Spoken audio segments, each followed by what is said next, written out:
Okay जी, good to सी।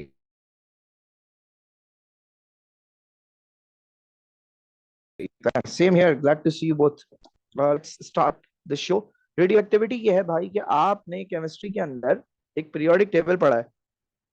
उस periodic table के अंदर आपने मुख्तलिफ एलिमेंट्स पढ़े, S group, P group, D group और एफ ग्रुप। अब आप, I am talking to A levels guys, तो यू नो कि एस पी डी एफ क्या है। पूरे पीरियोडिक टेबल के अंदर बिल्कुल नीचे की साइड पर एक टैग होता है, एक बार होता है। और वो बार क्या कर रहा है? वो बार ये कर रहा है कि आपके पास जो है, वो ये बताता है कि जी आपके पास वो जो है वो रेडियो एक्टिव हैं या नहीं है। ठीक है, यानी आपके पास वो जो आपके पास वो ये बता कि आपके पास वो जो एलिमेंट्स है वो सारे के सारे रेडियो एक्टिव है। अब वो रेडियो एक्टिव से मुराद क्या है? रेडियो एक्टिव से मुराद ये है कि भाई आप एलिमेंट्स जिनके अंदर आपके पास दो तरह की रेडियो एक्टिव इमिशन हो रही होगी। रेडियो एक्टिव इमिशन क्या होती है? एहसान, कैमरा ऑफ करने, रिकॉर्डिंग हो रही है काइंडली। अच्छा, दो तरह की इमिशन है। अब ये दो तरह की इमिशन क्या है? दो तरह की इमिशन अल्फा बीटा गामा नहीं है।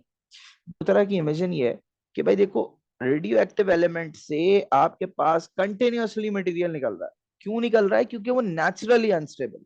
अच्छा, अब एक बात और याद रखना, क्योंकि आप लोग ए लेवल्स में हो, तो आपको एक बात बताना जरूरी है। दो तरीके की रेडियो एक्टिविटी होती है, एक होती है नेचुरल, एक होती है ह्यूमन मेड, यानी हमने उसको इनिशिएट किया। बताता हूँ फर्क का। नेचुरल रेडियो एक्टिविटी के अंदर आपके पास तीन तरह की चीजें निकलती हैं, अल्फा बीटा एंड गामा। सवाल आता है कि सर ये तीन ही क्यों? तीन से ज्यादा क्यों नहीं? तीन से कम क्यों नहीं? तो ये याद रखिएगा कि भाई आपने क्लास 4 में या क्लास 3 में एक अदद एटम का स्ट्रक्चर पढ़ा था। खैर अभी हम उसके बाद उसको भी थोड़ा खोलने जा रहे हैं उस एटम के स्ट्रक्चर को। उसमें हमने ये पढ़ा था कि भाई एक इलेक्ट्रॉन होता है, एक प्रोटॉन होता है, एक न्यूट्रॉन होता है। ठीक है, तो किस तरीके से उसको कोरिलेट करेंगे? तो भाई देखो, एक तीन ही चीज है ना एटम के अंदर, तो तीन ही बाहर आएंगी, चार तो आ नहीं सकती, दो तो आ नहीं सकती। अब वो क्योंकि अनस्टेबल है, तो खुद ही वो टूट रहा है, आपको कुछ करने की जरूरत नहीं है, वो खुद ही टूट रहा है, उससे अल्फा बीटा गामा खुद ही बाहर आ रहा है। अब आपके पास दो तरह की एमिशंस होती है। ये तो था कि क्या क्या चीजें बाहर आ रही। दूसरी चीज क्या है? आपके पास दो तरह की एमिशन है। एक है जी आपके पास स्पॉन्टेनियस डिके, और एक है आपके पास रैंडम डिके। स्पॉन्टेनियस डिके से मुराद क्या है? कि देखिए, रेडियो एक्टिविटी कभी भी टेम्परेचर डिपेंडेंट नहीं है। रेडियो एक्टिविटी कभी भी प्रेशर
क्या यहाँ तक मेरी बात क्लियर है बेटा? मुझे काइंडली बताइएगा अगर क्लियर है तो, कि हमने रेडियो एक्टिविटी की रैंडमनेस और रेडियो एक्टिविटी की स्पॉन्टेनियस डिपेंडेंसी को चेक करा। क्या ये क्लियर है?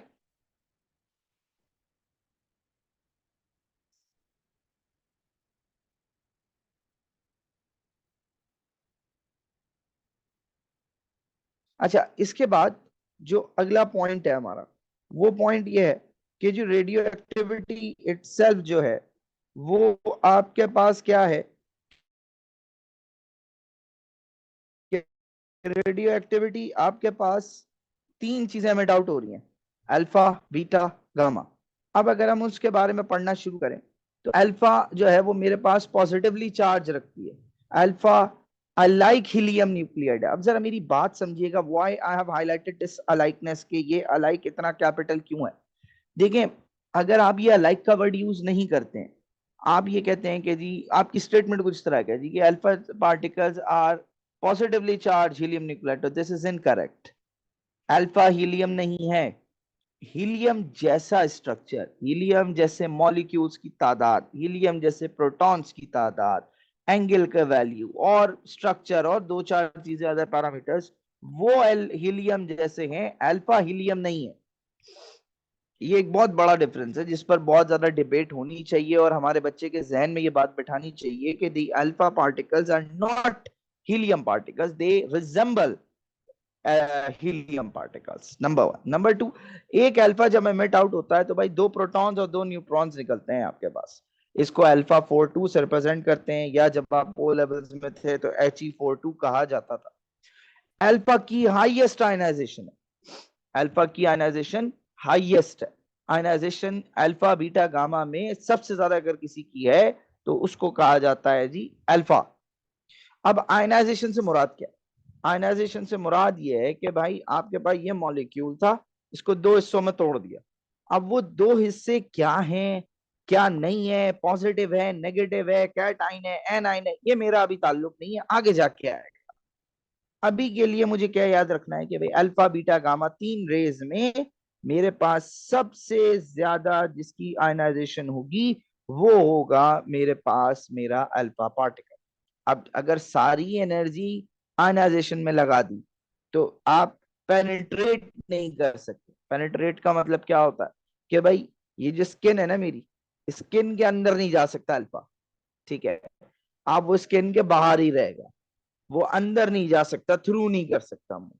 इसकी थिकनेस क्या होगी? 2 माइक्रोमीटर।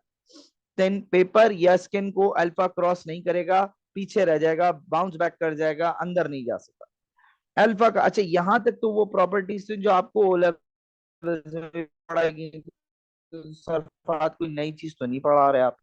इसके वो जी क्वांटिटी नंबर पॉइंट नंबर 6 और 7, कि आपके पास अल्फा का जो चार्ज है वो +4u है। वो क्या है जी? आपके पास यू की वैल्यू लिखी हुई है, अच्छा ये डाटा बुकलेट में पहले पेज पे लिखा हुआ होगा। फिर आपके पास जो इसका मास है, जो इसका मास है 4u है, और जो चार्ज है +2e है, वो दोनों वैल्यूज लिखी हैं, ये आपके पास लिखी हुई है, लेकिन ये +4u एटॉमिक मास यूनिट और +2e ये आपको याद करना। वैल्यू आगे लिखी हुई है, लेकिन उसके मल्टीप्लाई किससे करना है ये आपके पास है। काइनेटिक एनर्जी निकलवा सकता है वो एस्टिमेशन के लिए, तो उसके लिए आपको मास पता होना चाहिए कि जी 4u है, यानी 4 टाइम्स मल्टीप्लाई करना है एटॉमिक मास यूनिट को, तो मेरे पास एक अल्फा आएगा। स्पीड निकालनी है या एनर्जी देगा वो कुछ ना कुछ इंग्लिश करता रहेगा। फिर वो कहता है कि जी अल्फा की जो स्पीड है वो जस्ट 10% है of speed of light. Speed of light क्या थी? स्पीड ऑफ लाइट थी 3.0 एक्सपोनेंट 8 मीटर्स पर सेकेंड। ये मेरे पास स्पीड ऑफ लाइट थी। तो मेरे पास अल्फा की जो स्पीड है वो जस्ट 10% है, क्योंकि अल्फा मेरे पास चार्ज है। कौन सा चार्ज? +2e। तो वो इलेक्ट्रिक और मैग्नेटिक फील्ड दोनों में डिवीएट कर जाएगा। क्या बात याद रहेगी? थम्स अप करके बताइए, मैं जरा देख रहा हूँ साइड में।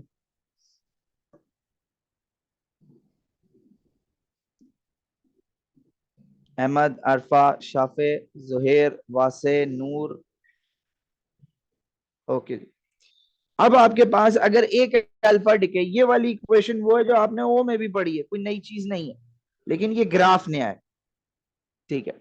अगर आपके पास एक अल्फा निकल रहा है तो ऊपर वाले नंबर में से आप 4 माइनस करेंगे, नीचे वाले नंबर में से आप 2 माइनस करेंगे, यानी प्रोटॉन नंबर में से आप 2 माइनस करेंगे और एटॉमिक मास नंबर से या मास नंबर से आप 4 माइनस करेंगे। क्या ये बात याद रहेगी? ये याद रखना जरूरी है कि आपके पास अब एएस में इस तरीके का ग्राफ आएगा। वो आपसे कहेगा कि जी मेरे पास ये पॉइंट है, प्रोटॉन नंबर है जी 84, मास नंबर है जी 175, एक अल्फा निकला, अगली पोजीशन बताओ। तो आप क्या कहेंगे कि सर फहद ये यहां से 4 नीचे आया, ये यहां से 2 पीछे आया, तो आपका क्या हो गया 170 182। क्या ये बात समझ में आती है?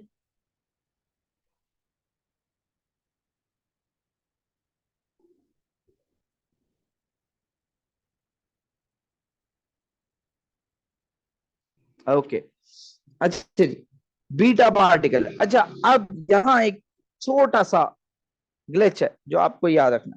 बीटा पार्टिकल्स में दो तरीके के बीटा है, एक बीटा माइनस है जिसको आप कहते हैं इलेक्ट्रॉन, और एक है बीटा पॉजिटिव जिसको आप कहेंगे पॉजिट्रॉन। एक है इलेक्ट्रॉन और एक है पॉजिट्रॉन, दो चीजें। बीटा जो है आपके पास सीधा सीधा बीटा माइनस की भी बात करें, पॉजिट्रॉन अभी नहीं देखते, थोड़ी देर में बताऊंगा कि पॉजिट्रॉन क्या है। भाई बीटा पार्टिकल सीधे सीधे नेगेटिवली चार्ज है, उनका चार्ज -1 है, उनका मास वही है जो इलेक्ट्रॉन का मास है। बीटा पार्टिकल्स की speed 90 to 95% speed of light होती है, उनकी आयनाइजेशन अल्फा से कम है, उनकी पेनिट्रेशन अल्फा से ज्यादा है, वो स्किन से पास कर जाते हैं, वो एल्यूमिनियम फॉइल से जाके रुकते हैं, जो कि 2 मिलीमीटर समथिंग कुछ उसकी थिकनेस होनी चाहिए। क्योंकि ये चार्ज रहे तो ये अल्फा अल्फा की तरह इलेक्ट्रिक और मैग्नेटिक फील्ड में डेविएट कर जाते हैं। अगर बीटा डिके का सवाल है, अच्छा दोनों तरीके से आपके पास एएस में आया, तो आपके पास ये होगा, एक्स एक वेरिएबल का नाम होगा, ए आपके पास एक नंबर होगा, जेड आपके पास एक नंबर होगा। अब आई एम अज्यूमिंग कि आपको पता है ए और जेड क्या है। तो अगर आपको ए एल एक बीटा निकालना है तो ऊपर वाला नंबर एज इट इज रहेगा, उसमें कोई चेंज नहीं आएगा, that's why you will write 0। नीचे वाले नंबर में से एक इलेक्ट्रॉन एमिट आउट हुआ, इलेक्ट्रॉन गया ना, बीटा माइनस मतलब इलेक्ट्रॉन वो बाहर गया, तो आपका नेट चार्ज नेट पे क्या आ गया, आपके पास पॉजिटिव आ गया, तो आपका एक प्रोटॉन बढ़ गया। अच्छा, बढ़ने से मुराद कहीं से ऐड नहीं हुआ, एक इलेक्ट्रॉन बाहर निकल गया तो तादाद अंदर ही ऐड हो गई, यानी कि पहले वो ऐसे पेयर थे, अब एक इलेक्ट्रॉन चला गया तो एक खाली हो गया, तो पॉजिटिव चार्ज आ गया आपके ऊपर। ये नहीं है कि कहीं से इलेक्ट्रॉन आ गया, इलेक्ट्रॉन आया कहीं से नहीं है ना, इलेक्ट्रॉन प्रोटॉन कहीं से आया, वो अपनी जगह है, सब कुछ अपनी है, एक इलेक्ट्रॉन बाहर चला गया। यहां तक बात समझ में आती है?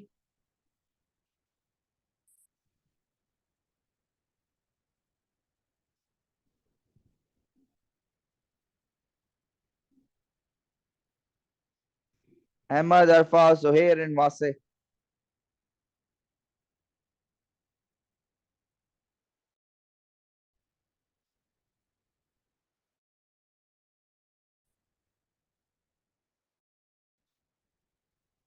दोबारा सुनना, अगर आपके पास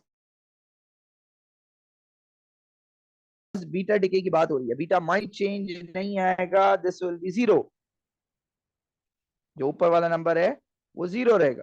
नीचे वाले में से एक इलेक्ट्रॉन एमिट आउट हो गया, यानी नीचे वाले नंबर में आप 1 ऐड करेंगे, और जब आप 1 ऐड करेंगे तो भाई आपके पास क्या हो गया, ये 84 से 85 हो गया, ये है बीटा माइनस। बोलोगे तो सर ये क्या है? This is positron. थोड़ी देर में देखेंगे, मैं वापस आऊंगा इसी ग्राफ पे। अब बात करते हैं जी गामा पार्टिकल्स की। गामा पार्टिकल्स न्यूट्रल हैं, इलेक्ट्रोमैग्नेटिक हैं, हाईएस्ट स्पीड है, तभी they are known as electromagnetic, because वो स्पीड ऑफ लाइट से ट्रेवल करते हैं। कोई आयनाइजेशन, अच्छा दिस इज डिबेटेबल कि जी उनकी आयनाइजेशन है नहीं है, तो भी गामा पार्टिकल्स की आयनाइजेशन नहीं है, because absence of charge. Highest penetration, मतलब स्किन में भी घुस जाएंगे, पेपर से भी पास कर जाएंगे, एल्यूमिनियम फॉइल से भी गुजर जाएंगे, वो जाके रुकेंगे जी लेड ब्लॉक से, जिसकी थिकनेस कितनी होनी चाहिए, 2 सेंटीमीटर या उससे ज्यादा।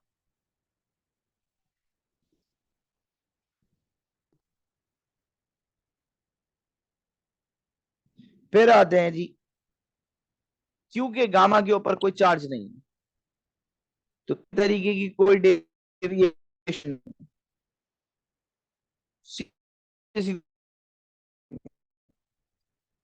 ये है जी डायरेक्ट।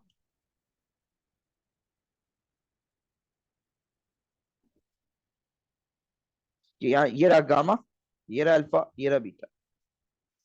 अब गामा के ऊपर चार्ज नहीं था, वो स्ट्रेट चला गया। बीटा माइनस यानी इलेक्ट्रॉन वो अट्रैक्ट हुआ पॉजिटिव की तरफ। अल्फा पॉजिटिव तो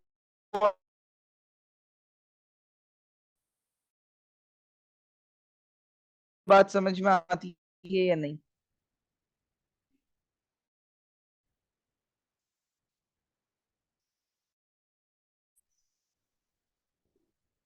थम्स अप करके क्लियर बताएं।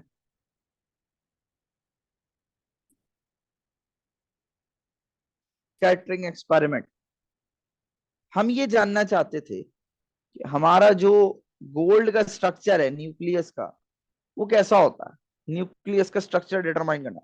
ने बहुत सारी अल्फा रेस ली और गोल्ड पे मार दी, तो हमारे पास रिजल्ट क्या आया कि 90-95% रेस सीधी चली गई। सामने जाके स्क्रीन थी, उस पे उन्होंने ग्लो बना दिया, लाइन बना दी। एक पॉइंट ये। दूसरा, बहुत कम 10% से भी कम रिफ्लेक्ट बैक हो गई, पीछे आ गई।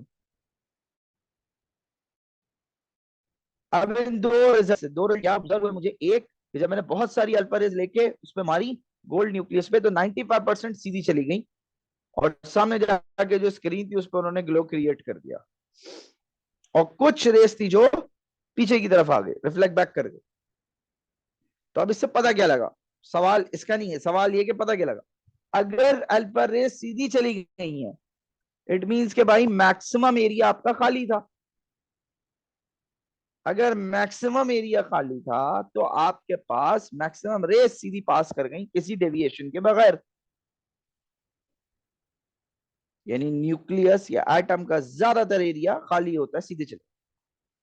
पूरे एटम का मेजॉरिटी मास सेंटर पे लाई करता है, which is known as nucleus. और उस न्यूक्लियस के अंदर भी कोई चीज ऐसी है जिसने अल्फा को रिफ्लेक्ट किया। अब अल्फा पे चार्ज क्या था जी, पॉजिटिव।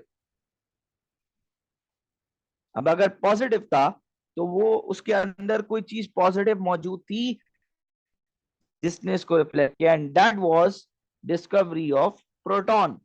के अंदर प्रोटॉन है जिसने उसको रिफ्लेक्ट बैक।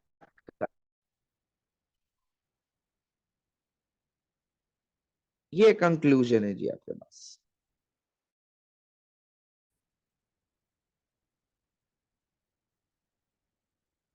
इसको पढ़ना है सुकून से।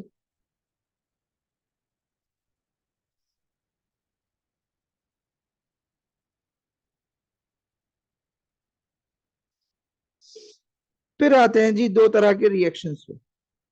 ये ओ में भी पढ़ा आपने कि भाई एक होता है न्यूक्लियर फिजन यानी टूटना, एक होता है जी न्यूक्लियर फिजन फ्यूजन यानी जुड़ना। फिजन क्या है कि एक बड़ा न्यूक्लियस अपने डॉटर न्यूक्लियाइड्स में ब्रेक हो जाएगा। ये हमारे पास इसकी एक बहुत पुरानी इक्वेशन है जो हम यूज करते हैं कि भाई एक यूरेनियम से हमने आर्टिफिशियली एक न्यूट्रॉन टकराया, तो आपके भाई एक दो प्रोडक्ट्स हुए और 3 न्यूट्रॉन बने, जो 3 न्यूट्रॉन आगे जाके फर्दर एक चेन रिएक्शन करेंगे, जो हम एटॉमिक बॉम्ब वगैरह में पढ़ते हैं ओ लेवल्स में।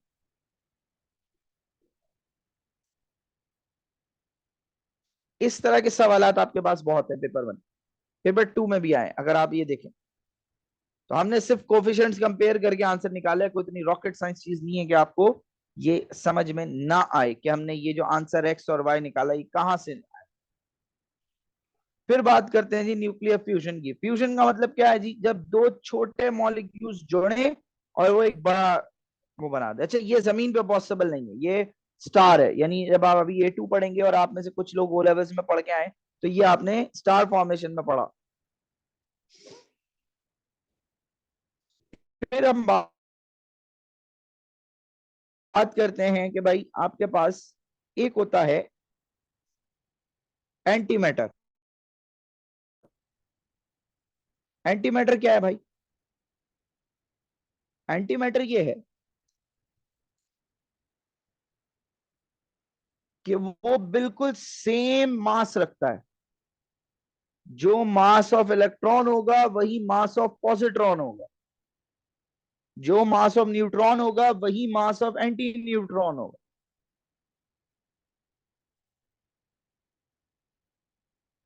लेकिन चार्ज ऑपोजिट होगा। यानी अगर इलेक्ट्रॉन का चार्ज -1 है, पॉजिट्रॉन का +1 होगा। तो इसको कहते हैं एंटी मैटर। ये भी मैं इसमें आपको भेज दूंगा। अब पार्टिकल फिजिक्स क्या होती है? पार्टिकल फिजिक्स है जी, हम पढ़ते थे जब आप 4 5 में थे कि जी atom is the smallest indivisible particle, उससे ज्यादा कोई ब्रेक होता नहीं। Which was wrong, we know that. अभी ओ लेवल एएस की आज तक की क्लास से पहले आपने पढ़ा है कि जी इलेक्ट्रॉन प्रोटॉन न्यूट्रॉन ये स्मॉलेस्ट है, हालांकि ऐसा नहीं है। तो स्ट्रक्चर क्या है और से देखो, स्ट्रक्चर ये है जी, ये चार्ट है। मैटर, मैटर देखो, मॉलिक्यूल कह लो, एलिमेंट कह लो, बात से एलिमेंट से आए एटम्स, तोड़ा गया। एक फंडामेंटल, अभी बताता हूँ फंडामेंटल क्या है। फंड हैं उनको जो फर्दर डिवाइड ना हो सके, जिनको कहा जाता है लेप्टॉन्स।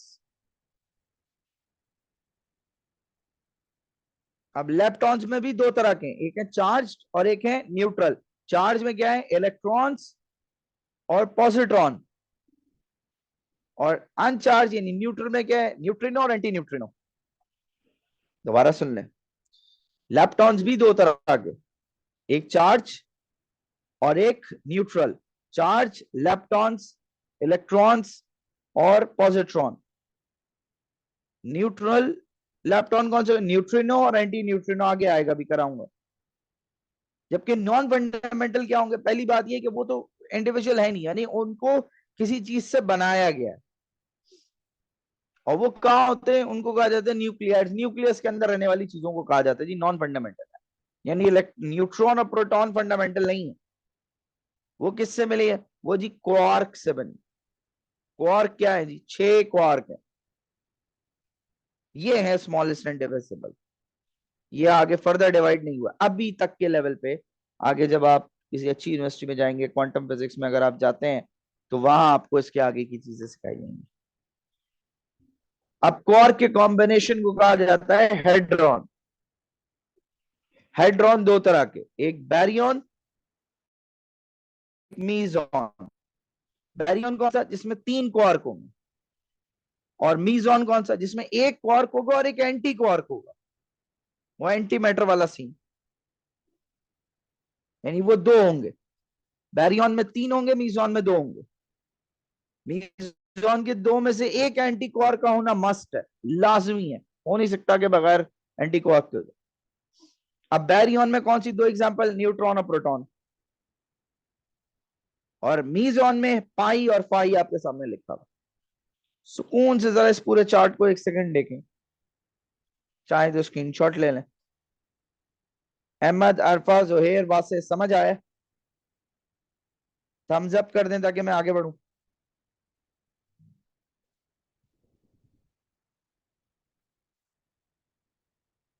अरफा, क्लियर? यस और no? You can place thumbs down if it's not clear. Thumbs up. Okay, great. Ahmad, Zuhair and Wase.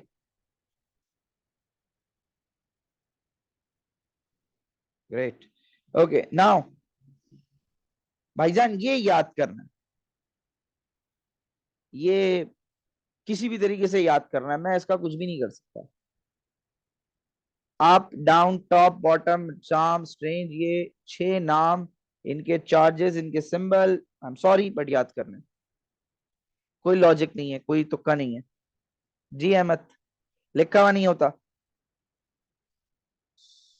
तो क्या माइक अनम्यूट करने देता हूँ आप लोगों को, you can ask your questions.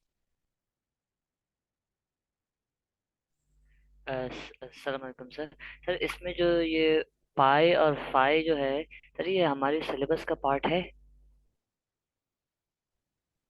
बोलो। तो मैं कह रहा हूँ पाई और फाई जो आपने हाँ, बताया, ये क्या चीज़ है? मतलब ये उससे नीचे है, मतलब अपना नाम है। न्यूट्रॉन्स और उनकी तरह। नाम है, मीजॉन की टाइप्स हैं, जैसे जैसे बैरियन की टाइप में न्यूट्रॉन और प्रोटॉन है ना, इस तरह जी। मीजॉन की टाइप में एक पाई और एक फाई है। 2024 2022 में इसका सवाल अभी कराता हूं मैं, जिसमें पाई और फाई की वर्किंग पूछी गई। तो वो अच्छा मैं अच्छा। आपको कराता हूँ कि उसमें एक जो होगा आपको, एक होगा सिंपल क्वार्क होगा और एक एंटी क्वार्क होगा, तो वो पाई और फाई बनेगा। वो अभी थोड़ी देर में कराता हूँ। वो सिंबल भी है, ओके सर। उस सिंबल से भी यूज करते हैं। हाँ तो जी वो सर। आपके पास मीजॉन क्या है, मीजॉन जो है वो दो आपके पास उससे आएगा, सर ये काफी आसान है क्वार्क से। कोर्स उनमें याद से करना। क्वार्क में एक पाई बस आपने और याद फाई करना है में। कि स्ट्रेंज अप, नहीं स्ट्रेंज डाउन और बॉटम सब नेगेटिव थर्ड होंगे, बाकी सब यस, अब पॉजिटिव टू थर्ड्स होंगे। उनके वो सिंबल होंगे ये उनके फर्स्ट परफेक्ट। लेटर। अरफान साहब, मैंने बिल्कुल क्लियर कर दिया। इनको टाइप्स कहते हैं परफेक्ट परफेक्ट। फ्लेवर्स। अच्छा जी, अब ये मैंने थोड़ा सा कॉर्क को, हाँ, we can also call them flavours. ठीक है, usually the students call them और teachers call them flavours. We can also say family, we can also say flavours. अब ये कॉर्क कॉम्बिनेशन है बैरियन नियॉन में, थोड़ा सा और इसके अंदर डिटेल गया। अगर मैं प्रोटॉन की बात करूं, वी नो कि proton is not a fundamental particle. We know कि proton is not a fundamental particle, वो फंडामेंटल पार्टिकल में शुमार नहीं होता। तो आपके पास फंडामेंटल पार्टिकल है क्या? Fundamental particle is basically the particle और द थिंग जो कि फर्दर डिवाइड नहीं है, and that was electron, that was neutrino, that was anti neutrino, that was positron. तो प्रोटॉन जो है ये किसी और चीज से मिलकर बना हुआ है। ये है जी तीन क्वार्क का combination which is known as baryon. आपके सामने स्क्रीन पे लिखा हुआ है। अब तीन क्वार्क कौन से होंगे कि प्रोटॉन बनेगा? वो है जी ये रहे, दो अप एक डाउन। अगर दो अप क्वार्क और एक डाउन क्वार्क आपके साथ एक कंबाइन हुआ है, तो you will call it as a proton. इस तरह की शक्ल होगी आपके सामने। मैंने एक रफ एस्टिमेट बनाया हुआ, इट्स नॉट एक्यूरेट शेप। कभी मेरे गले पड़ जाओगे भाई सर अफाद, आपने तो ये माइक्रोस्कोप में तो अलग नजर आया, इलेक्ट्रॉन माइक्रोस्कोप में तो नजर आया, या किसी और चीज में अलग नजर आया, कहीं और बुक में हमने अलग पढ़ा था। तो मैं आपको सिर्फ एक आइडिया दे रहा हूँ कि भाई इस तरह की प्लेसमेंट है कि दो अप होंगे एक क्वार्क, एक डाउन क्वार्क होगा, तो उसको प्रोटॉन कहते हैं। फिर आते हैं आपके पास न्यूट्रॉन का। Again will say neutron is not a fundamental particle, किसी और चीज से मिलकर बना है। तो दो डाउन होंगे एक अप क्वार्क होगा, तो you will call it neutron.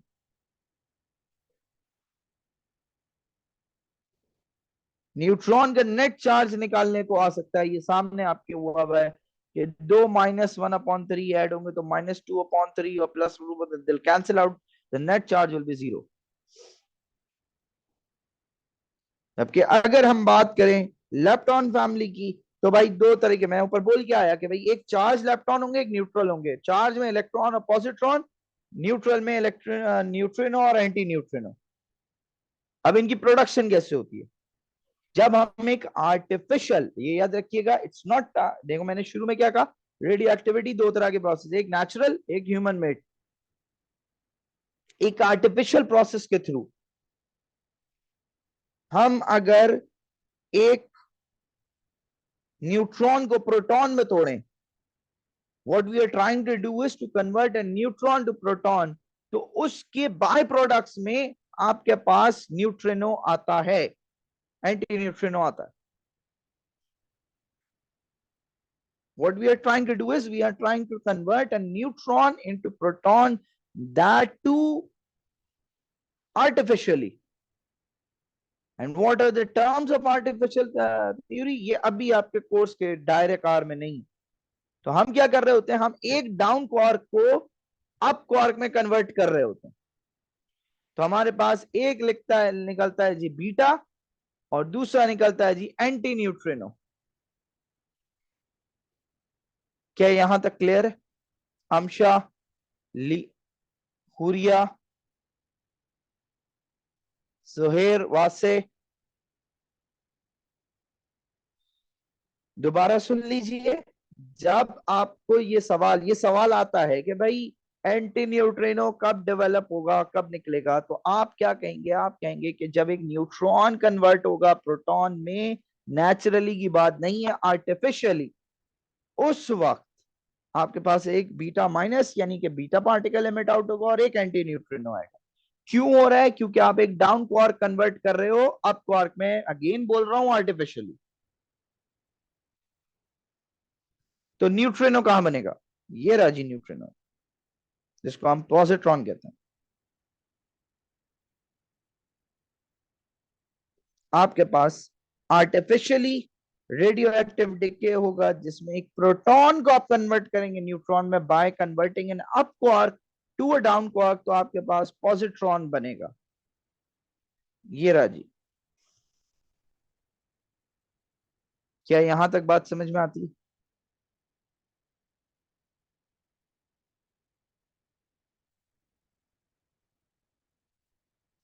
Okay, अब अगर मैं इसके कुछ सवालात लूं, a proton in a nucleus goes beta positive, ये कौन सा हुआ? बीटा पॉजिटिव का मतलब पॉजिट्रॉन। तो बीटा पॉजिटिव का मतलब हुआ कि एक पॉजिट्रॉन और एक न्यूट्रिनो डेवलप होगा। कब? जब प्रोटॉन कन्वर्ट होता है न्यूट्रॉन में। क्या ये बात अभी अभी करके आ रहे हो? फिर वो कह रहा है कि भाई कौन सा है जो एलिमेंट्री पार्टिकल लेप्टॉन है, एलिमेंट्री या फंडामेंटल, जो फर्दर डिवाइड ना हो सके। वो क्या है जी? प्रोटॉन नहीं है, न्यूट्रॉन नहीं है, पार्टिकल तो फंडामेंटल है, लेकिन वो किसी चीज की वजह से, मतलब वो बनाता है कुछ, इटसेल्फ कुछ नहीं है। तो आपके पास इलेक्ट्रॉन है, elementary particle, electron, proton, neutron को कहते हैं। चार्जिंग खत्म कर दिया? तो क्या है? इलेक्ट्रॉन। अब वो कह रहे हैं न्यूट्रॉन का स्ट्रक्चर बताओ। आपने कहा सर, सरफात ने कहा था कि दो डाउन होंगे एक अप होगा। तीनों अप नहीं हो सकते, तीनों डाउन नहीं हो सकते, दो अप एक डाउन जो है वो ये प्रोटॉन का है और ये आपके पास न्यूट्रॉन का है। ये दोनों तो बिल्कुल अलग ही चीज है। क्या यहां तक बात समझ में आती है? Please respond.